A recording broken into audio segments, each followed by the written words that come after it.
High, আমি মৌলি। আজকের ভিডিওতে তোমাদেরকে ইনডোর প্ল্যান্টের জন্য একটি সুন্দর মিডিয়া তৈরি করে দেখাবো। এর আগের একটি ভিডিওতে সিন্ডার দিয়ে কিভাবে ইনডোর প্ল্যান্টের মিডিয়া তৈরি করেছিলাম সেটা তোমাদের সাথে শেয়ার করেছিলাম। তবে যেহেতু গরম পড়ছে তাই অবশ্যই ময়েশ্চারটা বজায় রাখা প্রয়োজন মিডিয়াতে, তাই এই ক্ষেত্রে একটু অন্যরকমভাবে মিডিয়াটা তৈরি করব। মিডিয়াটা তৈরির জন্য নিয়ে নিয়েছি মোটা সিন্ডার, যেটা হচ্ছে ফোলিয়েজের জন্য বা ইনডোর প্ল্যান্ট তৈরির জন্য। সাথে নিয়ে নিয়েছি কিছুটা পারলাইট, আর এই যে ময়েশ্চার বজায় রাখার জন্য নিয়েছি কোকোহাস চিপস, এরকম বড় বড় টুকরো করে কাটা। তবে এটার পরিমাণটা আমি খুবই কম রেখেছি, কারণ এক্ষেত্রে যদি জলটা বেশি পরিমাণে ধরে রাখে তাহলে ফাঙ্গাস লাগার সম্ভাবনা থাকে।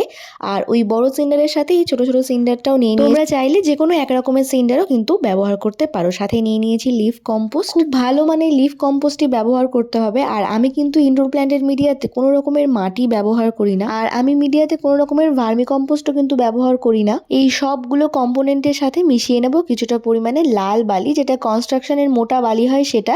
এটা কিন্তু মিডিয়াটাকে আরো ওয়েল ড্রেনেজ তৈরি করবে, যার ফলে রুট গ্রোথ কিন্তু খুব ভালো হবে। চলো এবার মিডিয়াটা ভালো করে মিশিয়ে নেওয়া যাক। আর তোমাদেরকে কোন জিনিসটা কতটা পরিমাণে দিয়েছি সেটাও একবার বলে দিই। ছোট আর বড় সিন্ডার মিলিয়ে এখানে আমি নিয়ে নিয়েছি 50% সিন্ডার, তার সাথে নিয়েছি 20% কোকোহাস চিপস, এর সাথে 10% বালি, 10% পারলাইট আর 10% নিয়ে নিয়েছি লিফ কম্পোস্ট। শুধু সিন্ডার মিডিয়াতে গাছ করলে সেক্ষেত্রে ময়েশ্চারটা বজায় রাখার জন্য রেগুলার কিন্তু জল দেওয়াটা প্রয়োজন। আর এই মিডিয়ার সাথে কিছুটা লেকা বলস আর চারকোলও অ্যাড করা যায়, যদিও আমি করি না।